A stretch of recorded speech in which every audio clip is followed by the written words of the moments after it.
Hi, everybody. Welcome back to Stand Up Retail. And right now we are in week 2 of November's countdown to blast off theme. So I guess that's what, T-minus 18 days? Yeah, Edward? somewhere around there. That sounds about right. Yeah, right. Today, I'm in the driver's seat, and our topic is one that is really very relevant to both hourly and supervisory employees within four-wall retail.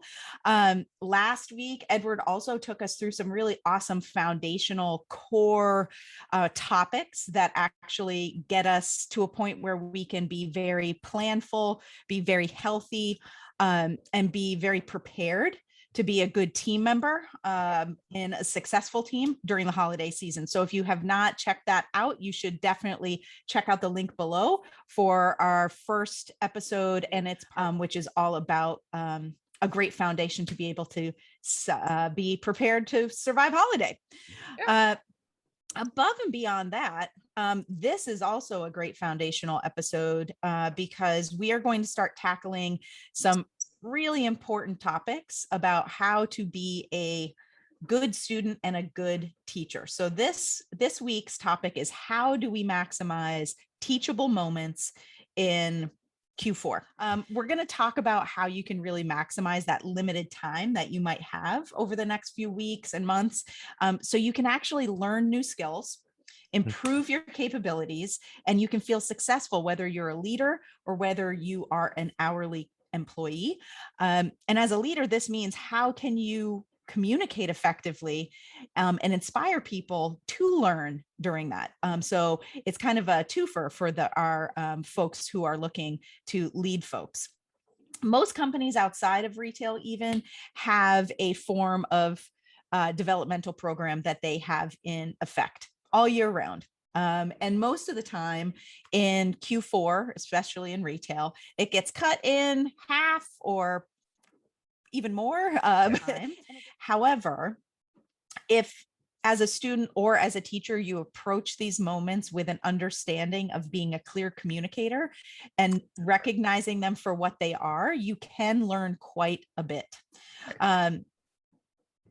First things first, though, I'm going to reframe this and take away a word that's used a lot across a ton of different organizations, as well as a ton of different industries. Even the tech industry, which my husband works in, has a term for this and uses this term. And I'm going to reframe this. So everybody who has worked in retail in some way, shape, or form has heard the term coaching. Or if you've been in a sport before, you've heard the term coaching. But the reason I want to reframe this more as teaching or instructing or guiding is because using the term coach sometimes has an unintended consequence of making people think that what they're participating in is a game. Like, I love the fact that you're changing it from like the mind frame around coaching and teaching. For me, like, the coaching thing to me is more, I think of it now listening to you as short term. You're in it for that short term win, that win in the moment or whatever. Whereas teaching, if you think back to the teachers, whether it was in college or grade school or whatever, those teachers had impacts on your life for the future. Yeah. You know what I mean? So yeah, that's kudos for you. This I'm excited about this. Good. Right. So, for me, I would say the majority of my biggest lessons came around some sort of big chaotic event, right, whether it was holiday or whether it was like a massive renovation, or whether, it might have been a role change or a specialty change. Right. But there are 4 things that I think apply during the craziest time of the year. And they may seem kind of simple, but I think even year round, these are valid. So as an employee, if you can master these 4 things, you can be an amazing student and you can be an amazing teacher. So we're going to explore these things. So Edward, the first thing we're going to explore is common goals. Okay. And how do we set common goals during Q4? And really, what is a common goal? Considering, a lot of times goals, when you work in retail, goals are just given to you. Right. Right. But those aren't the goals we're really talking about. We're talking about your goal as an employee, and how does that overlap and match with the goals that the company or your supervisor or your daily Ah, requirements I see. overlap. Yeah. So we're going to talk about common goals and how to set them. And for the individual, not for the company's success. This is all about you. How do you set a common goal? We're going to talk about a real language of learning and understanding what that means, because in different companies, they pretty much speak different languages. Some Mhm. people's companies have glossaries of abbreviations Yeah. when you become a new employee, so you can understand what people are saying if they are giving a presentation or even giving feedback out on the floor. Right. So how do you find a common language, and do you understand the language of learning, and how do you set the expectation of what that language is going to be during Q4? Because if you have 2 minutes, you might be able to take time. Right. If you have 2 minutes, you don't have the ability to take time. So how do you know what the language is going to be during the fourth quarter when it's crazy? Showing up and being That's a good one. present. That's a How do you show up with the mutual understanding that this moment as it's happening is important, and you guys need to respect that. right. And showing up is not easy, because a lot of times you might feel like these moments are coming at you instead of you participating. So Right. we're going to dig into what showing up for these moments really means, and how to be consistent, how to show up consistently. And then we're going to talk about questions. And Q4 is probably the most important time of the year for you to be comfortable asking questions. And if it has to do with you getting better at something, it's even more important for you to be comfortable asking questions and knowing how to ask questions, and setting the expectation that you want questions, or that you might have questions. And again, it's that mutual understanding. So you're going to see a lot of the use of the word mutual, common, Okay. as well as making sure that you're recognizing these Right. things. Right. So those are the 4 topics we're going to talk about in part. I'm excited. I can't wait to hear your story, but I love the topics. I totally love the topics that you're going to go through, because I think they're very crucial in learning. But I think they're very key for self-development. Yeah. What I'm like, yeah, that's what I totally got out of the topics that you're going through. So I'm excited. I can't wait. Yeah, and these apply all year round, in my opinion. Exactly. These 4 Yeah. things you can use, and you can have an understanding of these. They will make you a great student or a great teacher all year round, but they are critical to be good at during Q4, especially if this is what you plan on doing for employment for a while. And if you get really good at this, these skills apply to other industries as well. As a total caveat, in all of our videos, we like to just let everyone know that this is a support network at Stand Up Retail that is meant for the individual. This is in no way, shape, or form taking the place of or instructing you to ignore any sort of developmental assistance that you're getting in your place of employment. These are really core habits, behaviors, beliefs, tips, tricks, advice on how you can maximize whatever system that you find yourself in. Right. And I think that these 4 topics are pretty universal and can apply to pretty much any sort of developmental program that goes on out there, without detracting from the value that your company is actually providing to you. Right. So this is in support of that. This is not to counter effect that. And we hope that you find value in that, because sometimes it's hard when you're hearing it come from the person who signs your paycheck to always have an open mind.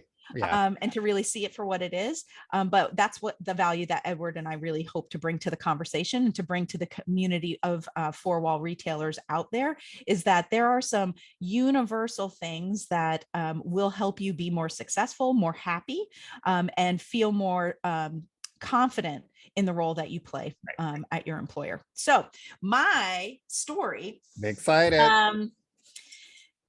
It's probably one of my most impactful holiday stories. It is a story of me once I am a supervisor. I do have some doozies of some stories of when I was an hourly selling associate back in the day. But I think this actually is a very applicable story, even if you are not a supervisor, because I'm going to tell you a lot about how I felt. And I think these feelings Yeah. that I talk about in this story are pretty universal for whether you're a part-time seasonal hourly or if you are a very well-seasoned executive, because they happen particularly more in the fourth quarter when it is chaotic. So this story is set in probably the most iconic retail footprint in all of America during some of the busiest days of the holiday season. And I was ambushed. At least that's how it felt at the time. And the ambush seemed to happen daily my first holiday in that role and in that position, or at least that's how it felt to me. I was ambushed into my teaching moments. I remember feeling embarrassed, angry. I sometimes wanted to avoid running into my boss, and I liked my boss. I love my boss now. I liked my boss at the time because it was a new relationship. I had been there less than a year. It was my first holiday season there. But I really liked and respected my supervisor at the time. And I didn't like having to feel like I was trying to avoid these moments. I hated feeling that way. I had some serious goals for myself, and that while working for that company that I had set, and these feelings were not part of those goals. And honestly, I felt I needed to change it because I felt that those moments were interrupting my goals. Okay. And in retrospect, after these moments would happen, I would have to remind myself, because in the moment, it was very easy to say, my boss needs to change. My boss needs to come to me differently. My boss came to me with a tone. That's not what I needed to learn today. This would have helped me more. I had a lot of, it's someone else, not me. But in retrospect, I realized I can't control somebody else. Right. Exactly. I can't control and make a change in somebody else. The only thing I can change really is myself.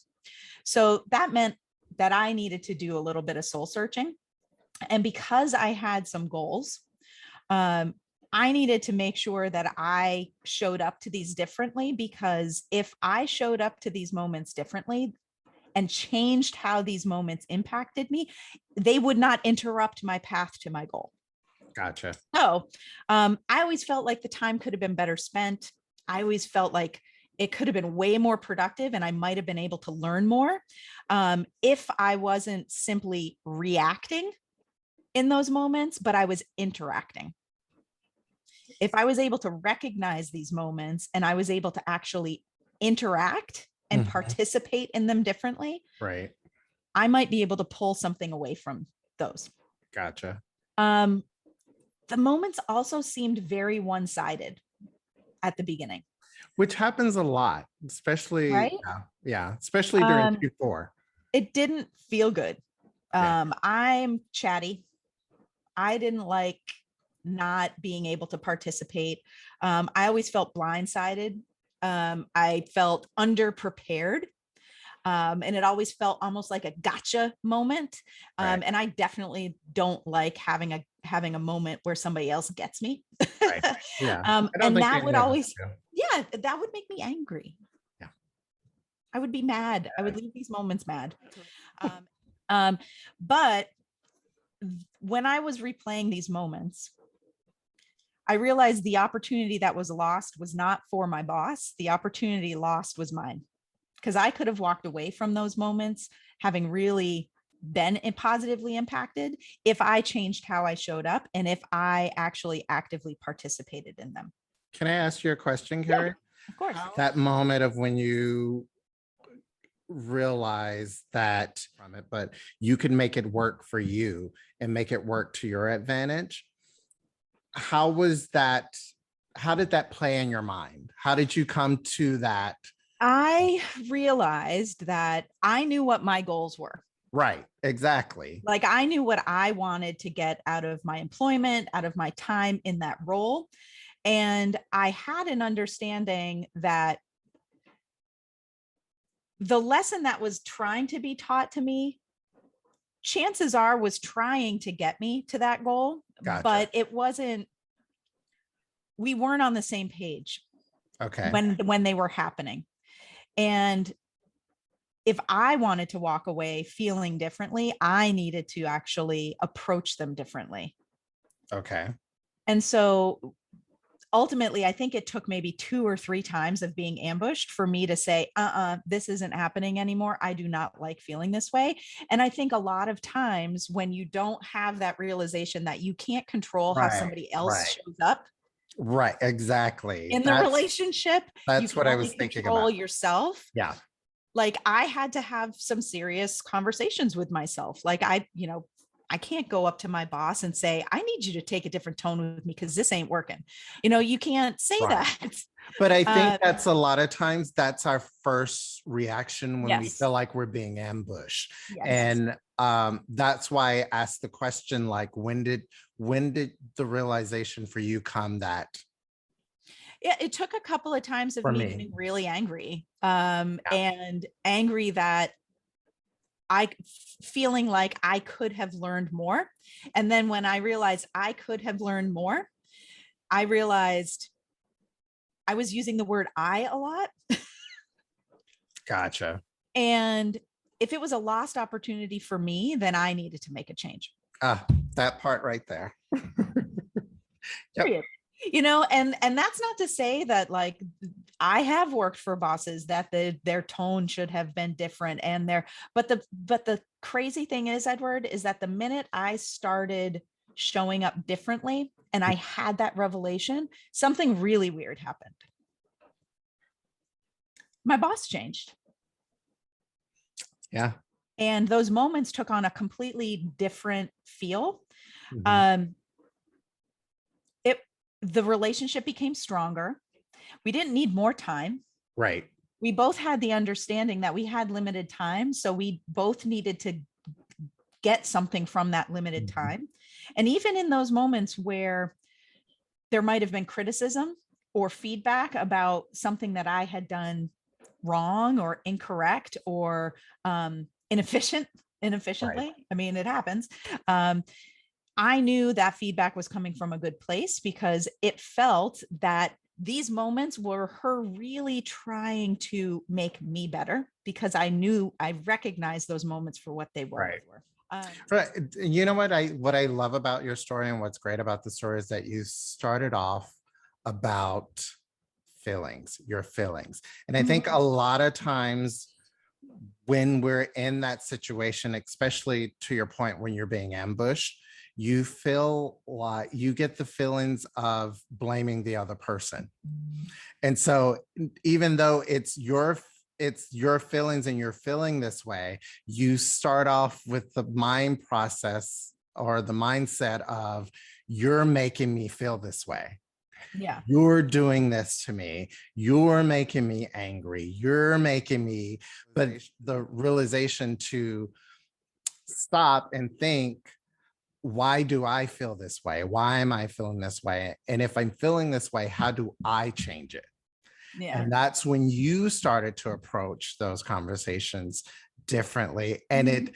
And because of you dealing with you and dealing with the way you were accepting it, you changed the narrative of how those conversations were having Yeah. within your coach Yeah. or within your teacher. So yeah, that's I mean, awesome. it's a relationship, Yeah, exactly.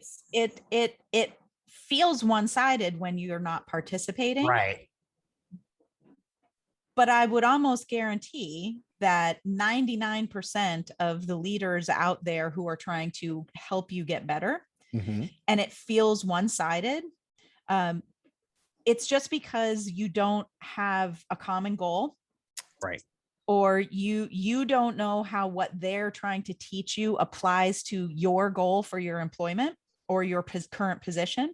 Right. That you don't understand the language, meaning, during Q4, they Right. might be very blunt Mhm. and you don't respond well to being taught that way. Yeah. But having these common understandings is really important. And it doesn't mean you have to, everybody has expectation setting conversations within retail leading up to Q4. Every Right. company does. Right. This isn't about that. This is about you having the self-awareness that, okay, how am I showing up to this? Do I really does my boss know I don't like this Right. type of conversation? Because if you haven't had that type of if you have a bad relationship, this is probably not going to solve a bad relationship. But this is going to solve those feelings of I'm being ambushed. I'm not getting anything out of this time. It's interrupting me. Right. It's getting in the way of me achieving my goals. These tips are going to help you overcome those versus solving a bad, supervisor direct report relationship. So I want to dig into those today, Edward. So a lot of times in Q4, people think those interactions, those 1-minute interactions are wasted time, right? Yeah. We want to make sure that you know what we mean by common goals. So, Edward, if you are an hourly employee, how do you come up with a common goal? Or how do you know what a common goal is? So for me, it was about aligning myself with whatever our goal was. And how did I take, once I aligned myself, how did I take what we had in common in our common goal as a team? How did I take that and apply that to my own self-development?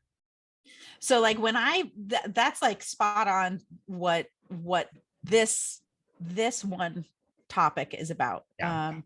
Is there's a company goal. Right. And there's an individual goal. Yep. And every day or every hour or every week or month, you have to kind of take a few moments to see how they overlap. Yep. And that overlap of the Venn diagram, that little common space in the middle is the common goal. Yep. Now, as a leader, you have a set of goals that you need to achieve every day.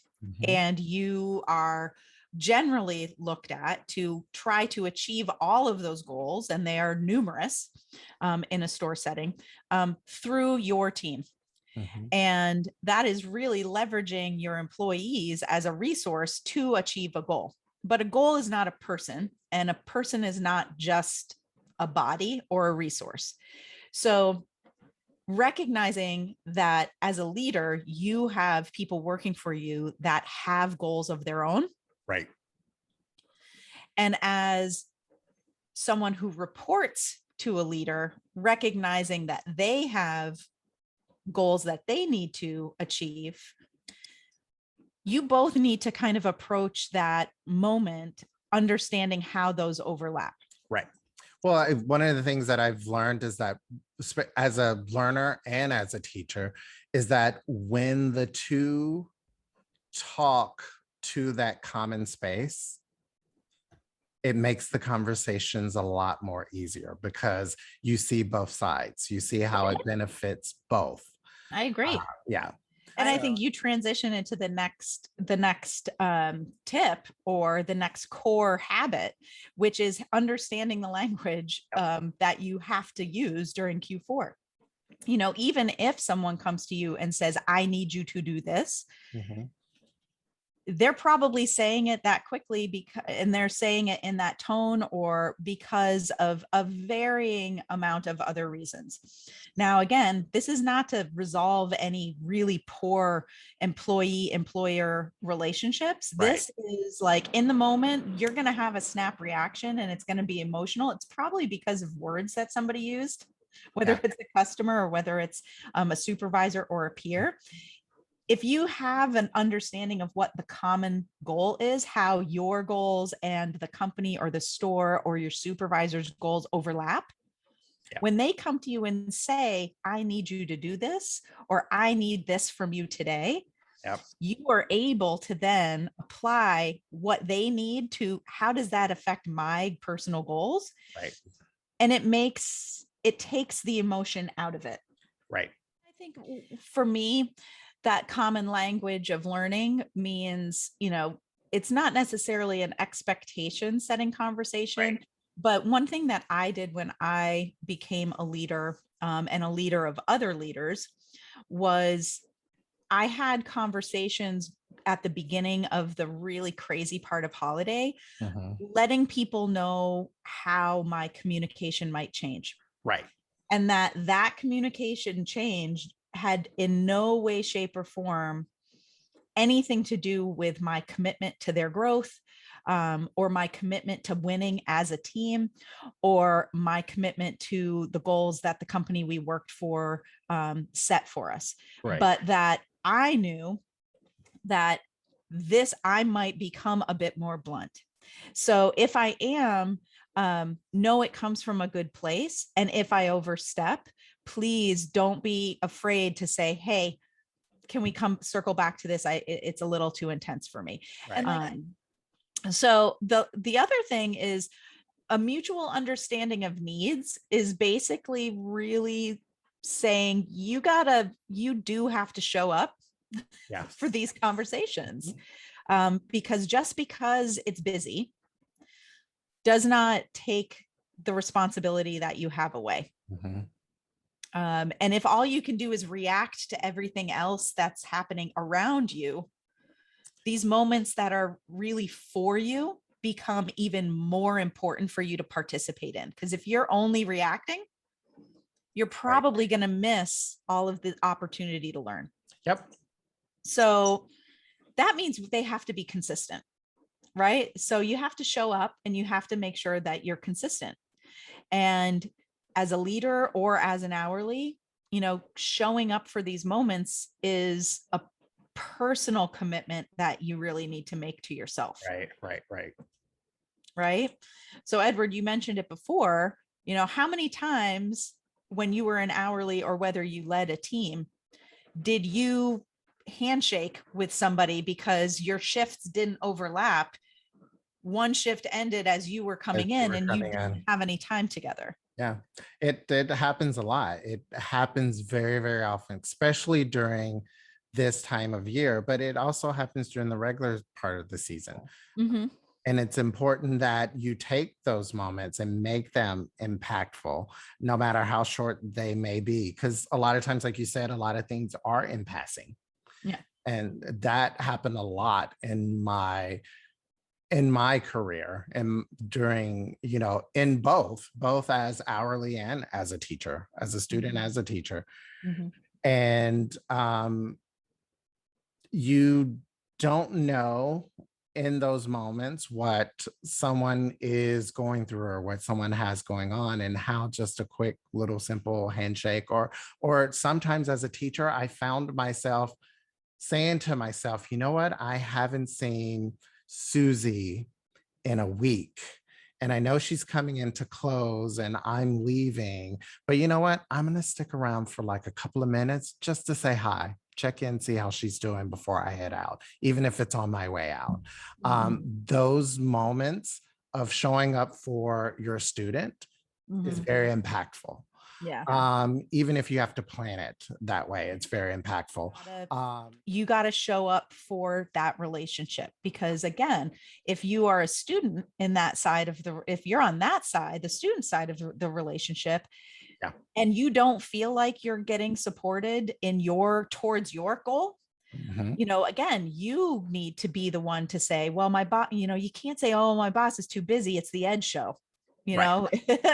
Edward's Right, exactly. I don't want to bother him, if you feel like there's something that you need help with. Now, you might not get that help right away, but, again, you got to be ready to show up. Yep. And the consistency of making sure you don't lose sight of those goals. Just because it's crazy and it's Q4 Yeah. doesn't mean those goals, you don't hit the pause button on them. If anything, you can really impact yourself and your goals. And if anybody in retail knows anything, like Q4 makes or breaks a year. Yep. And Q4 can make or break a career, can get you promoted, Exactly. can really do a lot. So it's important to show up and don't let the chaos press pause. Don't let that happen. Yeah. Because even a minute with somebody who can teach you something great can be impactful. Yep. The last thing is how to ask questions. Now, Q4 is a very emotional time of the year. So how, what are some questions Ed, that you think people could use to ask for clarification? Because if you literally have 1 or 2 minutes with your boss and they say, I need you to try doing this, and you don't understand it, like, what, people sometimes don't ask questions because they feel like they should just say yes. Yeah. But what are some questions Exactly. people could ask, either for an hourly or for a supervisor, to make sure that those moments aren't wasted time? I think a lot of times, especially as an hourly, we become that yes person, even if we don't have the clarity Mhm. or it's not clear exactly what it is. And because you're my boss, I may not say, okay, I don't quite understand exactly what it is you want. So can you, give me an example, or, point me in the right direction? And I think that we feel, especially during Q4, when it's someone that's giving you direction, we feel Yeah. like we're not supposed to ask you questions. We become doers. Yeah. It's like, let's just do and do and do. There's a fine line, right? There is a And fine line. right. And I think that as long as you have the comfort level, because you want to succeed or because you want to do what it is that's being asked of you to do, is that you need to be able to ask, can you explain that to me, or give me an example? I think Give me an give me an example example was is a a really really good big one. one of mine. Yeah, I'll give you one example of why questions are important. All right. So I was walking through, I was catching up with one of my merchandisers. I was walking through the men's dress shirt section, and it was real rough. It had been all torn apart. It needed a lot of help to get reorganized. And it was the next morning after a really crazy busy day after a big sale. And I walked through with my leader and I said, yeah, you got to get somebody, we got to get that all taken care of. We need to, the table's not right. It looks like they actually just, Right. it's trashed. It's upside down, as we would call it. It's spaghetti. And I gave what I thought was clear feedback to the leader. And then the leader said, oh, I've got 2 people. I'll move them over here. We're going to get this taken care of. And then the leader gave the instructions to the employees. And I walked around like later that day before the end of my shift. And I walked around and I looked, and it had completely been reworked and reworked incorrectly. And I pulled the executive back over and I said, I'm confused. I thought we were just going to get the tables back to standard and make sure that things were recovered. I'm not seeing, like, everything in the wall doesn't have plastic. It's all been taken out of plastic. That must have taken forever. And that's not standard. Second, and the executive's eyes were wide open.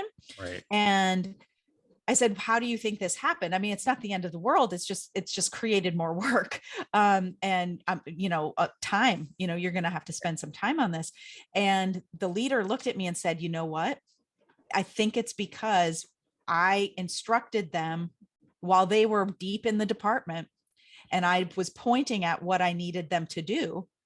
And I pointed at the table and I said, I need you to get these out of plastic.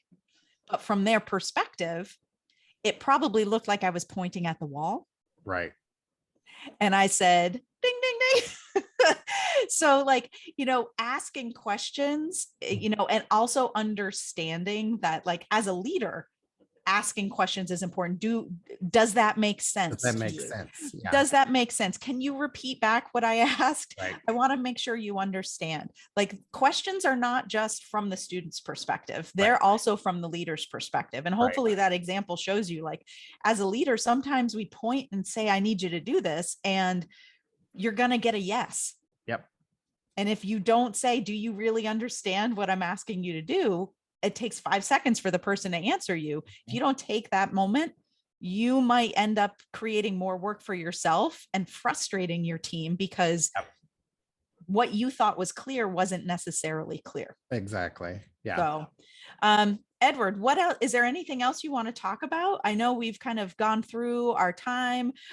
We've talked about a bunch of really great things. But is there anything, what do you think is the most important thing?